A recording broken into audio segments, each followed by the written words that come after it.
Hello everyone, welcome to the study bit. Last class में हमने Mauryan art and architecture पढ़ा था। आज की क्लास में हम फॉल ऑफ मौर्यन एम्पायर पढ़ेंगे, जैसे मौर्यन एम्पायर का डिक्लाइन कैसे हुआ, है ना। फॉल ऑफ मौर्यन एम्पायर से पहले हम अशोक के बाद के जो रूलर हैं उनके बारे में पढ़ते हैं। जैसे अशोक का डेथ होता है 232 BC में, है ना। फिर उसके बाद ये जो भी जैन टेक्स्ट हैं या बुद्धिस्ट टेक्स्ट हैं उनके अकॉर्डिंग जो इन्फॉर्मेशन है ना, और स्पेशली पुराण और इन सब से जो इन्फॉर्मेशन कलेक्ट करी गई है वहाँ से रेफरेंस मिलता है लेटर मॉडर्न रूलर्स का, जिसमें अशोक के बाद आते हैं दशरथ। इनका टाइम पीरियड 232 BC से 224 BC, है ना। और इनका सिर्फ एक ही ये है कि इन्होंने कुछ इंस्क्रिप्शन इशू करी थी, इंस्क्रिप्शन एनग्रेव करवाया था, फर्स्ट थिंग। फिर उसके बाद आते हैं संप्रति। अब जो ये संप्रति है ना, इन्होंने रूल करा था उज्जैन एंड पाटलिपुत्र रीजन में। और इनका जो टाइम पीरियड है वो बेसिकली कहीं ज़्यादा इन्फॉर्मेशन नहीं मिलती है, बट कहीं कहीं इनका टाइम पीरियड दिया गया है 224 टू 215 BC। ये संप्रति का टाइम पीरियड है ना। और इनका जो इन्फॉर्मेशन मिलता है वो जैन टेक्स्ट से मिलता है ना। जैन टेक्स्ट कौन सा? परिशिष्ट पर्वम। मैंने इसके बारे में आपको जैनिज्म में बताया था।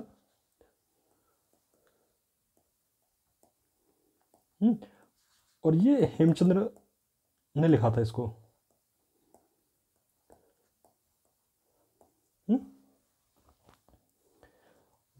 और संप्रति के बारे में एक स्पेशल मेंशन भी है कि इन्होंने सौराष्ट्र, महाराष्ट्र, आंध्रा एंड मैसूर इनको कॉन्कॉर्ड किया था, इनको जीता था मतलब, है ना। बट ये सब बाद में डिसइंटीग्रेट हो गया after the death of Ashok. फिर उसके बाद हम देखो इससे आगे पढ़ते हैं। जैसे ये हमने दशरथ पढ़ लिया, संप्रति पढ़ लिया। फिर उसके बाद रूलर आते हैं शैलीशुका बोला जाता है इनको। और इनका जो रेफरेंस है वो गार्गी संहिता में दिया गया है।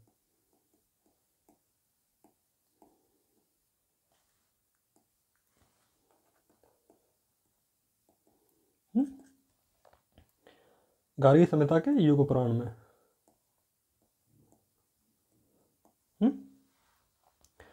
और इनके बारे में कुछ ज़्यादा इन्फॉर्मेशन नहीं है। फिर उसके बाद आते हैं देववर्मन। जो देववर्मन है इनका रेफरेंस पुराण में दिया गया है। फिर हैं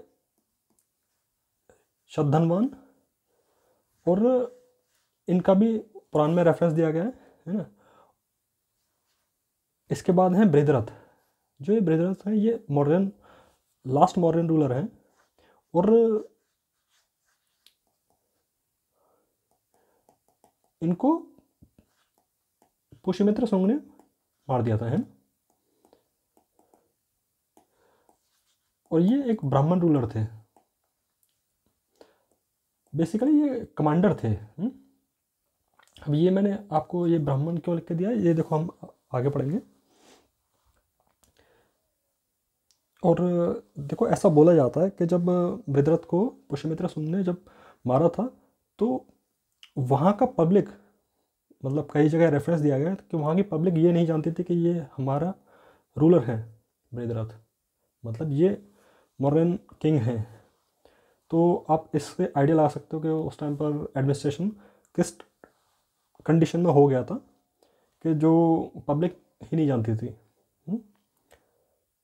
फिर पढ़ते हैं हम फॉल ऑफ मौर्यन एम्पायर।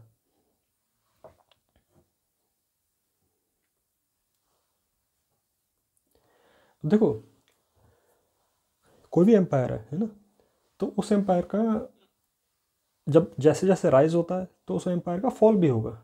जैसे हमने देखा है कि रोमन एम्पायर था, है ना, मुगल एम्पायर था, है ना, टर्किश एम्पायर था।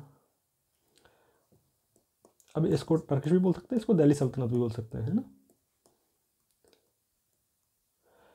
इन सब का डिक्लाइन हुआ after a point of time. हर एम्पायर का एक डिक्लाइनिंग फेस आता है ना। ऐसे ही ये मौर्यन एम्पायर का था। तो मौर्यन और हर जो भी कोई एम्पायर होगा उसका डिक्लाइनिंग के पीछे बहुत सारे रीज़न भी होंगे, है ना। उन रीज़न के बारे में हम पढ़ते हैं पहले। जैसे फर्स्ट था मौर्यन एम्पायर के डिक्लाइन होने का रीज़न ब्राह्मणिकल रिएक्शन। जो ब्राह्मणिकल रिएक्शन ये था कि जो अशोक अशोक बेसिकली प्रोपोगेट कर रहे थे बुद्धिज़्म को। अब इससे जब देखो एक किंग एक पर्टिकुलर कम्युनिटी को ही फेवर करेगा तो कहीं ना कहीं कुछ एक कम्युनिटी उसके अगेंस्ट हो जाएंगे। अब उस टाइम क्या था कि ब्राह्मणिकल सॉरी ब्राह्मण्स का डोमिनेशन भी था और उसमें कई सारे कंडीशन भी है। ये अशोक का एंटी सेक्रीफाइस एटीट्यूड था, है ना।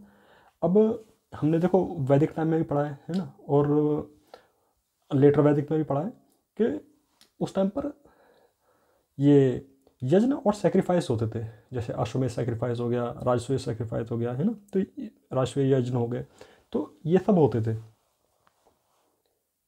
और उसी से इनको ब्राह्मण्स को एक तरीके का लिवलीहुड का एक जरिया था। और फिर दूसरा रीज़न था कि अशोक ने धम्म महामात को अपॉइंट कर दिया था। अब ये बेसिकली क्या करते थे, जो धम्म महामात थे ये वो थे जो धम्म को प्रोपोगेट करने के लिए अशोक ने अपॉइंट करा था इनको, है ना। अब इनका कॉन्फ्लिक्ट हो जाता है ब्राह्मण से, है ना। अब जब इनसे कॉन्फ्लिक्ट होगा तो सिंपल है कि उससे सोशल मॉरलिटी और एक हॉस्टाइलिटी डेवलप होगी, एक मतलब कॉन्फ्लिक्शन क्रिएट होगा जो कि बुद्धिज्म एंड ब्राह्मणिकल में होने लगा, है ना। और इसी वजह से जो ब्राह्मण थे वो ये चाहते थे कि कोई कोई ब्राह्मण रूलर आए। तो ये एक सबसे बड़ा रीज़न है कि बाद में ये पुष्यमित्र शुंग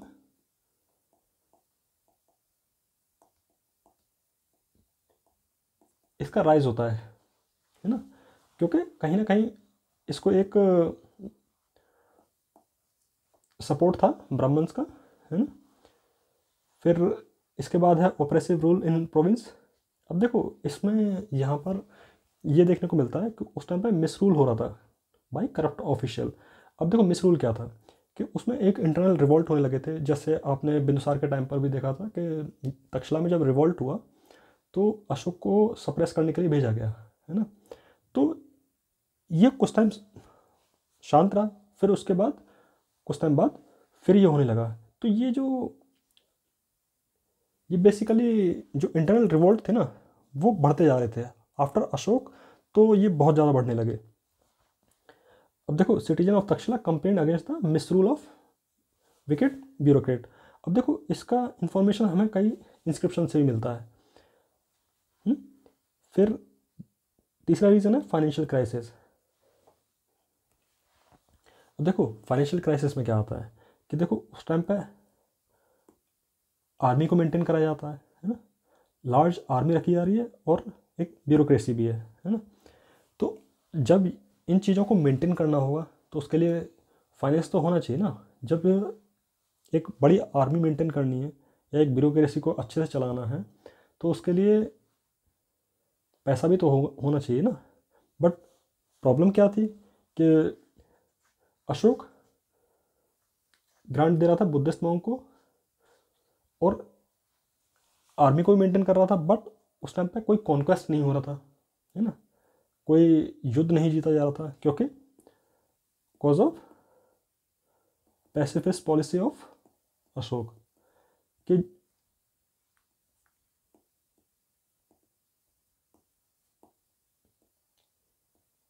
अब देखो पैसिफिस्ट पॉलिसी क्या है कि जो एक शांतिप्रिय होता है ना, कि मतलब वॉर नहीं करना है, तो इस वजह से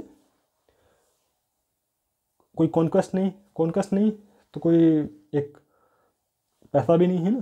तो जब ये सब नहीं होगा तो उससे क्या होगा, जो रॉयल ट्रेजर होता है ना,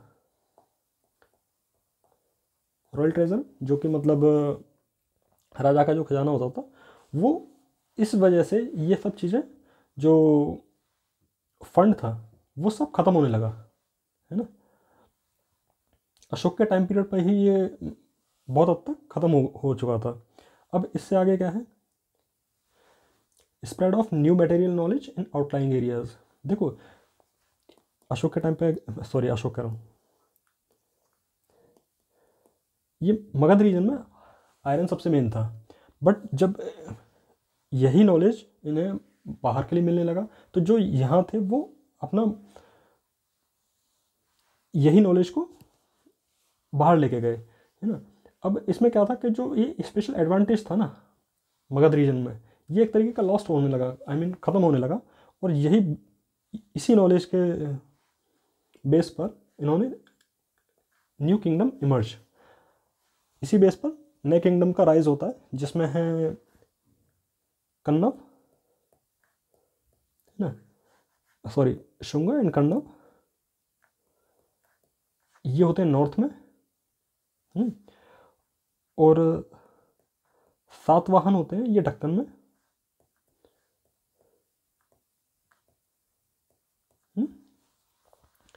और कलिंग में होते हैं चेतीस। ये जो चेतीस है ना, ये असल में जब अशोक ने कलिंग को कॉन्क्वेस्ट कर लिया था, फिर उसके बाद अशोक ने धम्म पॉलिसीज को अडॉप्ट करा, जो उसके कुछ टाइम पीरियड बाद ही इंडिपेंडेंट हो गया था कलिंग, ये याद रहे, है ना। और देखो मैं एक चीज़ बताना भूल गया, जो ये ब्राह्मणिकल रिएक्शन था ना, ये जो ब्राह्मणिकल रिएक्शन के बारे में हमने पढ़ा है, तो इसके बारे में एक स्टोरी है ना, हरिप्रसाद शास्त्री।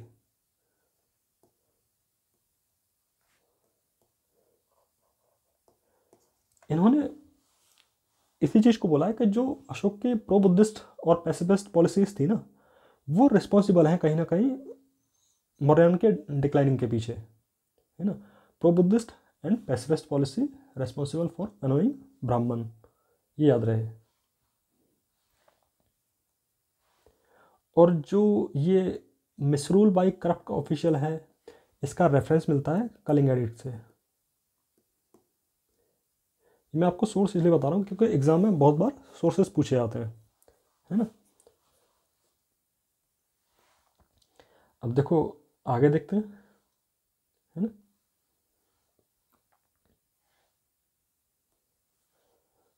और हाँ, ये जो फाइनेंशियल क्राइसिस है ना, मैं इसमें एक चीज़ बताना भूल गया कि जो लार्ज आर्मी हो गया या ब्यूरोक्रेसी को मेंटेन करने का हो गया। अब देखो इसमें डीडी कौशाम्बी हैं, बहुत फेमस हिस्टोरियन रहे हैं, है ना। इन्होंने इन्होंने ये बोला है कि कहीं ना कहीं जो एक लार्ज आर्मी और लार्ज ब्यूरोक्रेसी को मेंटेन रखने के लिए वो करा गया था, कहीं ना कहीं ये भी एक रिस्पॉन्सिबल है कि जो फाइनेंशियल क्राइसिस होने लगा, है ना। ये याद रहे, ये डीडी कौशाम्बी ने दिया है ये वाला फाइनेंशियल क्राइसिस को लेके। अब देखो पढ़ते हैं फिफ्थ पॉइंट। इसमें क्या है कि neglect of north west frontier. अब देखो जो नॉर्थ वेस्ट पार्ट है ना, कि उस टाइम जो भी कंट्री थे, अब उन्होंने क्या करा, उन्होंने जो भी एम्पायर रहे थे, उन्होंने जैसे उनमें एक सबसे फेमस है, जैसे देखो the great wall of China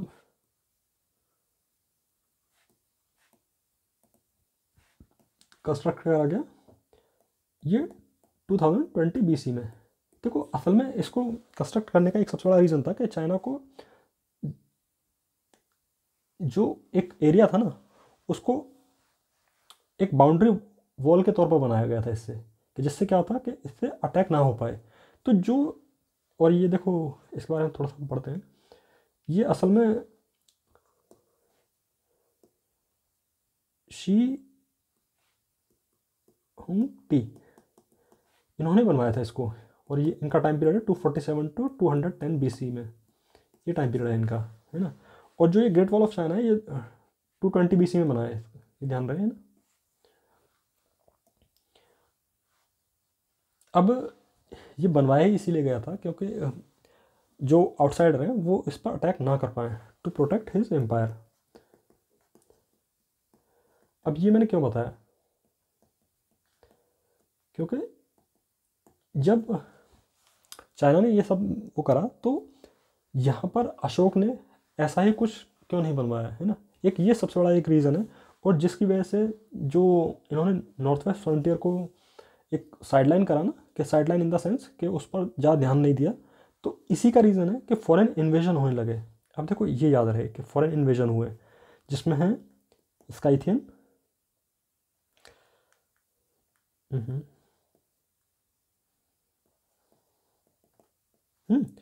first है स्काइथियन, फिर है पार्थियन, फिर है शक, फिर है ग्रीक, इनको बैक्टीरियन भी बोला जाता है। ये बैक्टीरिया है, बैक्टीरिया नहीं है, ध्यान रखना, है ना। और इनका इन्होंने फर्स्ट इन्वेजन करा था जो कि 206 BC में करा है। अब देखो ये जो फॉरेन इन्वेजन हुए ना, ये भी इसी वजह से हुए थे क्योंकि इन्होंने एक कॉन्क्रीट एक स्ट्रक्चर नहीं बनाया था कि जिससे मतलब ये जो बाहर के जो अटैक थे इनको रोक पाए, है ना। देखो अशोक की पैसिफिस्ट पॉलिसी का हमने ये पढ़ लिया है ना। अब इंटरनल रिवोल्ट भी पढ़ लिया है। देखो इसमें एक और भी बोला जाता है कभी कभी कि कहीं ना कहीं ये जो हाईली सेंट्रलाइज्ड एडमिनिस्ट्रेशन था ना,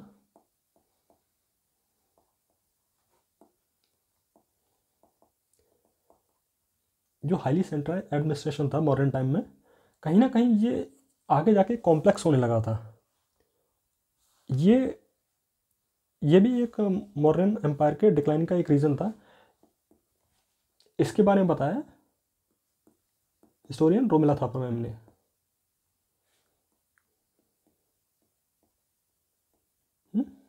ये याद रहे।